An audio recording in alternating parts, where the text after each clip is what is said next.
Jeremy Hauser here, host of the Advisor Mentorship Podcast. You will not want to miss out on this episode as we share from some of the top advisors that we work with, what we discuss on our business planning calls as they are looking to execute and have their best year for 2025. You will not want to miss out on some of the habits some of the top professionals in the entrepreneur space are doing, how to leverage team over me. A lot of good insights of how advisors are having more success when it comes to converting prospects to clients. And also, most importantly, we talk a lot about analogies and stories that you're not going to miss out on. So with that, let's start off this episode. Let us know what you think. Take care. Systems work. People fail. Welcome to InsureMark's Advisor Mentorship Podcast with Vice President Jeremy Hauser. Another year, Jeremy Hauser. Another year is about to wrap up. I know this has been a rather memorable one for your family. You added another member, you moved into a new house, and I think that all happened in some pretty quick succession, if I remember correctly, yes? Yeah, we did a lot. A lot has happened in just the last, that's been the last 4 months. So, yeah, so we're in actually Harvey, he's a little over 4 months now, and the new house, we're finally getting all settled in. Hopefully, we'll have the studio office up and running soon. So little by little, attacking things that we can within the house. That's been a journey of itself. And then making an adjustment. I know me and you have talked about that. It's having 3 kids. So life's a little different than just having 2, but it's been great. A lot of things to reflect on, especially for this year. There's so many things to be grateful for. And I think family wise, we're, all things click on all cylinders. I really value time. I think at the moment, especially with having a newborn and really just enjoying what I do on the work side, enjoy my family. And then also it's kind of figuring out, when I do have those spare moments, what am I doing with my time to just be productive? Or is it something that I can I really reflect on what can I cut out of my life, basically, just to be a little more efficient. So 2024, that's what's really stood out the most. And then the show has been great. So I've had a lot of good guests this year, a lot of good guests coming up next year. I think on the trajectory we're doing, a lot more listeners came on board, checking us out this year as well, too, compared to the previous 2 years. So seems like we're moving in the right trend, and the advisors I work with have had an incredible year. It's not over yet, but more to come on how the year shakes out. But it's definitely, we're already well past our best year yet, at least for my little team. So a lot of things going good. Talking about the business front on this for the year, what something stands out? What stands out for you?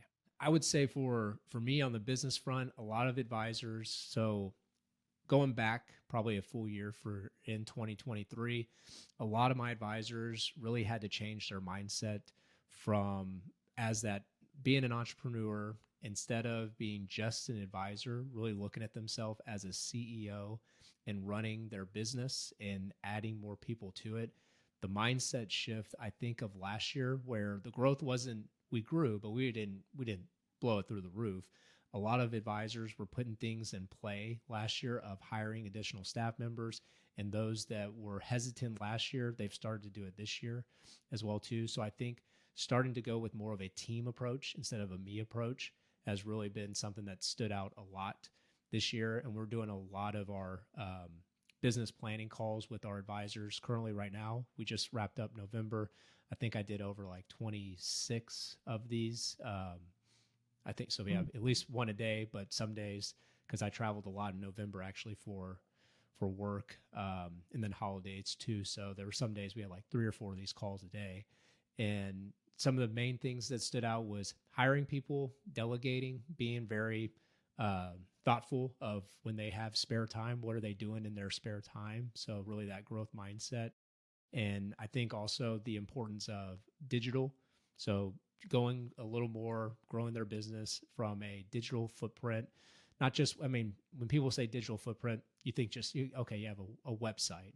But when Patrice goes and she looks for her item, I think we've talked about this before. You love shopping. Who doesn't? Come on now. So you go on. So as a consumer, you just think to yourself, okay, well, same thing as an advisor. These consumers who have the opportunity to work with any financial professional that they want to, they're going to probably Google you. So I always have my advisors go Google themselves, the first people I actually meet with. So let's say even advisors that don't currently work with us, that's always the first question I ask. I say, hey, type your name into Google and tell me what shows. Mm. And then a lot of them where maybe their website might show, maybe their LinkedIn page, but it kind of dawns on them of that's what your consumer is seeing. So you got to start to expand that a little bit more. And so we started implementing a lot of processes over the last couple of years to basically build that brand presence, but also ways to just stay top of mind with their prospects and consumers through email, through social media. And I think that's what's really starting to separate them a little bit for what the successful advisors are doing right now. Do you find that it's easy for them to embrace being digital, or does it really take some training? Well, it just depends on the individual. If it's one person, so if it's just like one advisor who doesn't have a team behind them, it's a lot more challenging. With that said, there are third-party resources that we help that individual have. So if they don't have staff, we can actually point them to groups. So Proudmouth being one of them for like podcasting. If an advisor wants to leverage doing a lot more video work, we actually just brought on Katie Braden. So she was on a recent show a couple months ago. So she does basically video marketing. So advisors that are just not comfortable or haven't started to build up that confidence level yet to really put themselves out there, recording themselves, just getting used to what a digital background when you're doing your Zooms, what's behind you. Katie does an incredible job of helping an advisor gain that confidence. But if you have an advisor who has staff members, you can be good at certain things, but some individuals are better than others in certain areas. And the real key for the difference maker between an advisor and a CEO is a CEO knows what they're really good at, and that's what they're focused on. They delegate everything else out.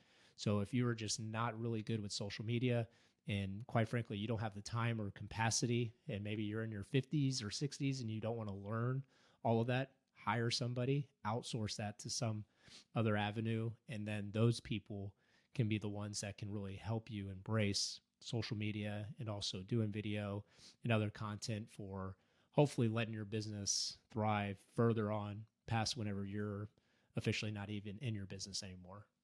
Are you an advisor currently working in your business instead of on your business each and every day? You are not alone. We come across advisors every single day that are constantly asking us, what can I do to get better? How can I go from being an advisor to a CEO? How do I delegate? If you find yourself asking you these same type of questions in your business to your team, you're in the right place. Make sure to check out our resources here at www.insuremarkamp.com/Jeremy. You can hear from successful entrepreneurial advisors like yourself as they have plugged into our systems and processes and continued to scale their business. If you are an advisor that's looking to go from advisor to CEO, make sure to go to www.insuremarkamp.com/Jeremy.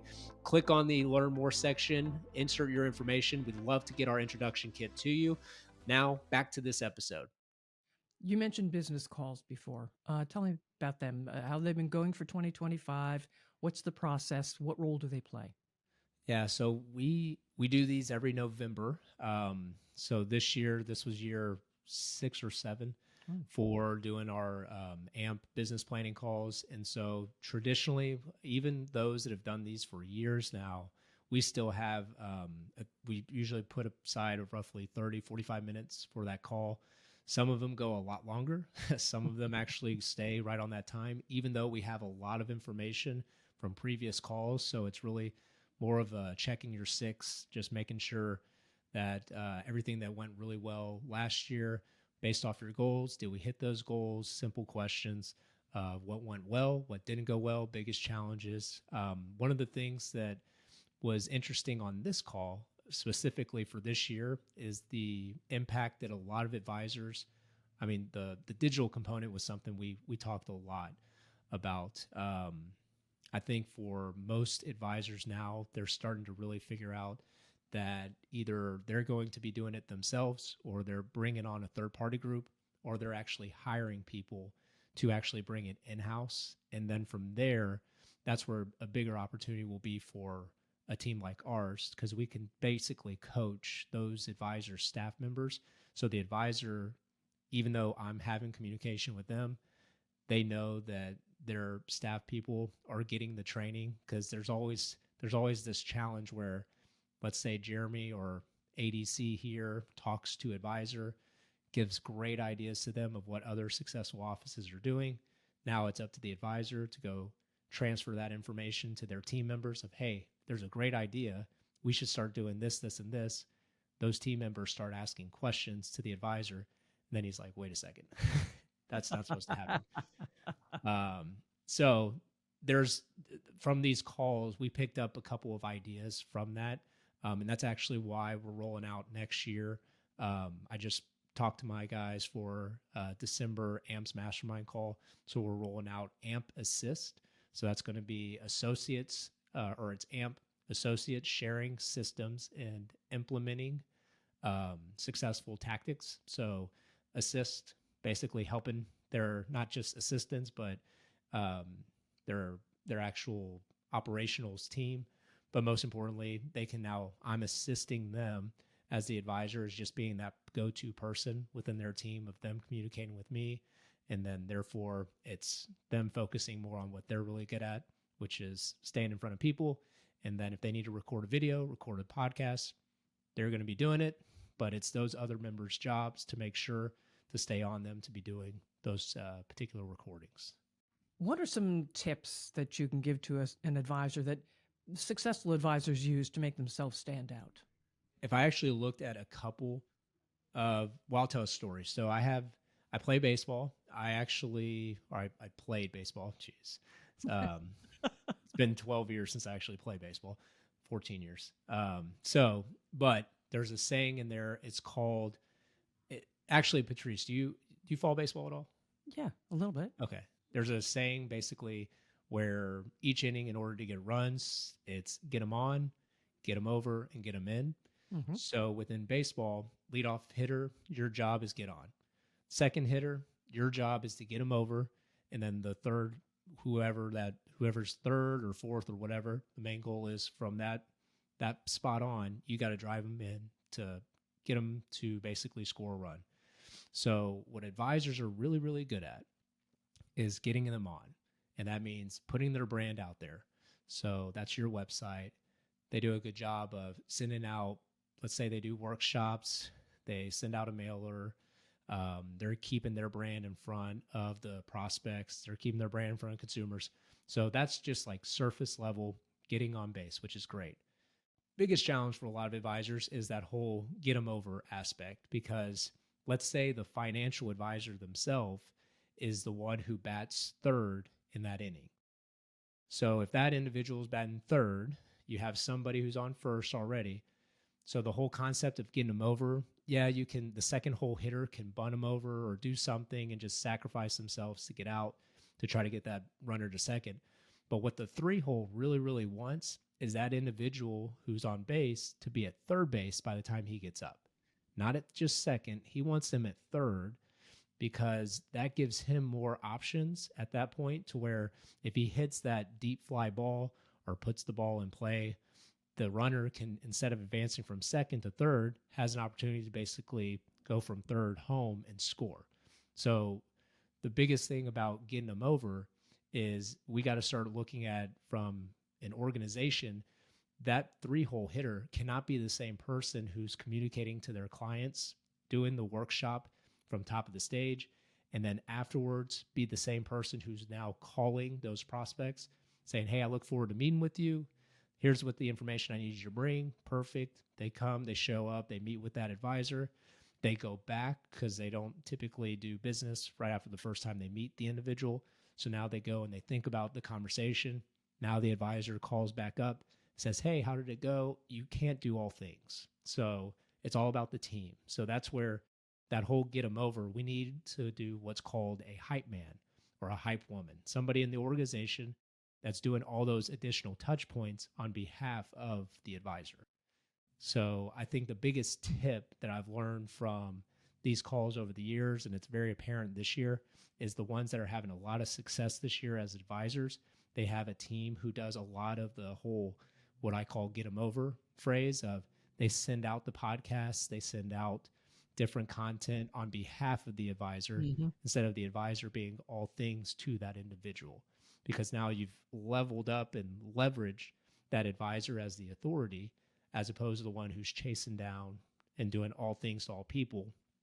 Because especially in the virtual world, the worst thing an advisor can possibly do is have a conversation with a prospect via virtual, and then they're doing all the chasing and communicating with that person. That prospect now goes and sits on a webinar, or they go to another workshop to another advisor firm. The first thing that individual will do as the alternative advisor is he's just going to simply say, well, what happens when Joey gets hit by a bus? What happens to you now? He's one person. Where's his team? And just like any good salesman, hats off, that customer is no longer even going to have a conversation with Joey in that situation. So that's probably the biggest tip I can say out of all the different calls we've done is you can't be all things within your organization. You got to start delegating a lot of different things, and you'd be surprised that your closing ratio or conversion ratio for prospects to clients will skyrocket because you have other people talking on behalf of you and you're removing yourself from the equation. Sounds like you need a process. A lot of process, but you also need a team. Yep. Process, teams, tips. What about habits? What are some of the habits your top advisors have? The basics. So I would say the basics, but not everybody wants to do them. So during those business plan calls, waking up early. So that's something that every one of the advisors that have hit their goals from last year to this year, some that are up, some actually were up, I think, 130% from last year's goal, and they had an incredible year last year.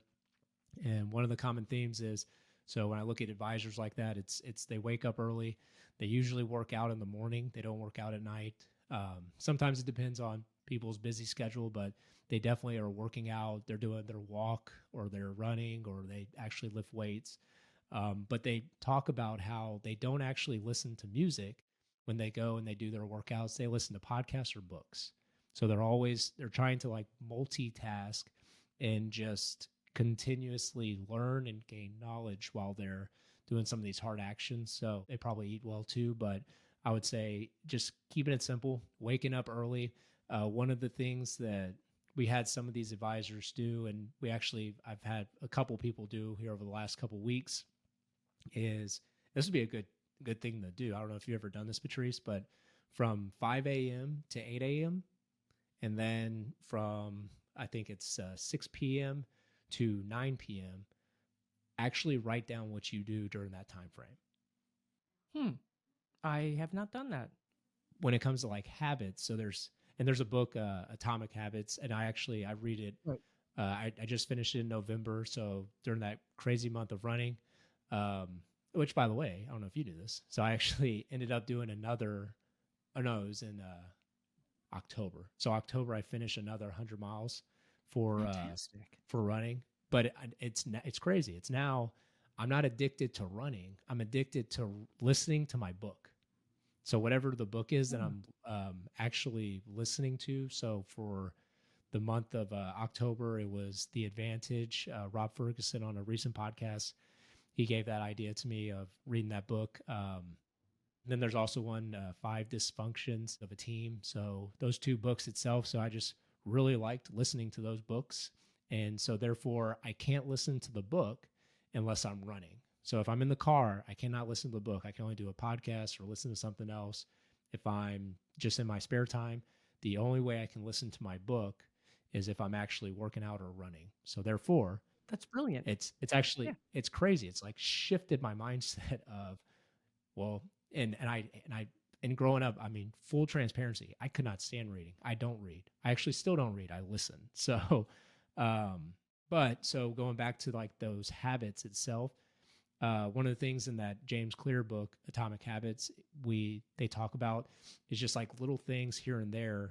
And so if you actually wrote down, because now the whole concept of writing it down in front of you and you see what you're doing during that, you'll realize how much of that, and you put it on a point system of like, how valuable is that? How valuable or how long were you doing this? So like I was watching XYZ show, put 30 minutes, put, or if I was strolling, I woke up at 5 and then all of a sudden I didn't get out of bed till 5:30. Well, what'd you do for 30 minutes? And it's basically just looking at social media, looking at emails. What was it? But at least you'll get an idea of what you did during that 3 hour period in the morning, what you're doing in that 3 hour period. And then you'll start to really focus on what can I eliminate and take maybe off the table, and then insert something a little more productive into just creating more habits into your day. So, yeah, I think that's one that was it's gone really well. I've had actually some really good, meaningful conversations with people about that. And I'm delivering message, but I'm also doing it as well too. So a lot of little things here and there, just figuring out, how to just make the most of our days on this earth and just be really productive. So that was a good little system that we did. And actually one of the quotes in Atomic Habits was, your habits are shaped by the systems in your life. And so just making systems there. And going back to that example I said for October, for the running thing, like it's crazy. It became like my cue. And they talked about that in the book, but my cue is now basically, I really want to read. Well, I can't read unless I go run. I'm like, damn it. So therefore, depending on the day, so that's why, like when I was doing those 100 miles a month or whatever of running, so what I really focused on was, well, I guess in outside of family time, outside of work time. So where do I fit this in? So that's why I do a lot of morning runs that are like 5:30 or 6 in the morning, or 9 o'clock at night, or whatever it is, because I still want to get my book in, but I don't want to actually like cut into certain things that I have to do throughout the day too. So you just got to figure out where it fits. All right, for an advisor who's listening to this episode, and we are looking ahead now to 2025, what should they have on their must-do list? It would be focusing on your brand. So get your messaging lined up. Make sure that you have your team logo. Make sure whatever your actual company is called, create a tagline. There was a great episode, just went actually last episode. One of the gentlemen, his name was Larry Sprung. He talked about how just having that tagline that his team put together in their business ended up just catapulting their actual business growth over the last like 4 years. So just really be focused on your brand first. Make sure everything is all lined up. Everybody in your organization has same marching orders. So that'd be probably the most important thing. Make sure you are looking across your team, making sure the people on your team are actually doing what they're really good at. Ask them what they're good at, and things that they don't like to do. Make sure that the things they don't like to do, somebody else in your office can do that, or go hire somebody to take on those actions. So you're putting everybody in the right position to have success. And then at that point, so once you have the brand and the messaging good to go, you have the right people in the right spot, i.e. the person who is supposed to be the hype person, the person who's getting them over in that baseball analogy story I said earlier. So they're sending out in between appointments, they're following up on your behalf, they're sending text messages, emails of different video content, or things that help sell you when you're not there as the advisor. At that point, now you can go spend some money on marketing and getting out in front of new prospects, because it's just wasted money. If you're just getting out in front of new people, you don't have all these systems in play beforehand, because then you're going to blame the marketing as opposed to the system that actually can help convert these people, because you just weren't ready for battle. Once that individual, you meet with them, they come in as an appointment. If you don't have all these systems in place, you got to make sure just to save your money when it comes to actual marketing. So that's what I would say. We actually put together a one-pager. It's we just recently did this. For those advisors that work with us, it's already on the AMP resource library.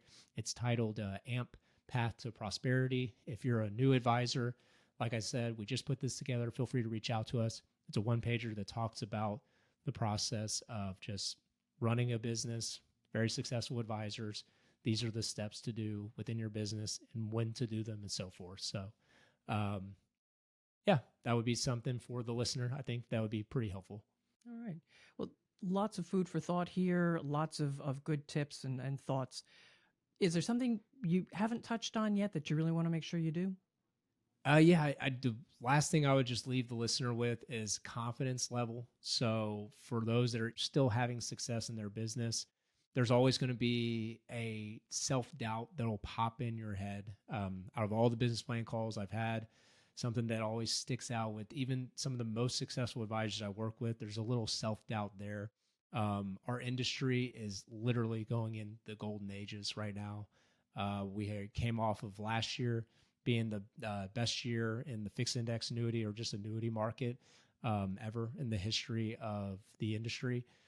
This year, I think we're on pace to actually outdo that. So the time is now. Building up your team, building up your staff. It's okay to hire before you're ready because right now the industry is taking off really, really well. There's being 3 new branches that are coming into law. I mean, you got basically all of them aligned. Usually that means when it comes to regulation or just new laws, new policies, whatever is coming forth, usually there's going to be some shakeup, which means that the prospects and people out there, especially around retirement planning, there's going to be opportunity there for some second opinions and good opportunity for advisors to just get their name, make sure they have the right system to fall back on to help those individuals looking for retirement needs. So very optimistic. That's what I would say. So stay optimistic and make sure you're with the right team. You have the right systems in place to take advantage of the next couple of years here. All right, folks. Jeremy Hauser. And if you don't already, make a New Year's resolution to follow this podcast, okay? And share it with others. I'm Patrice Sikora. Thanks for being with us in 2024, and we do look forward to having you with us in 2025.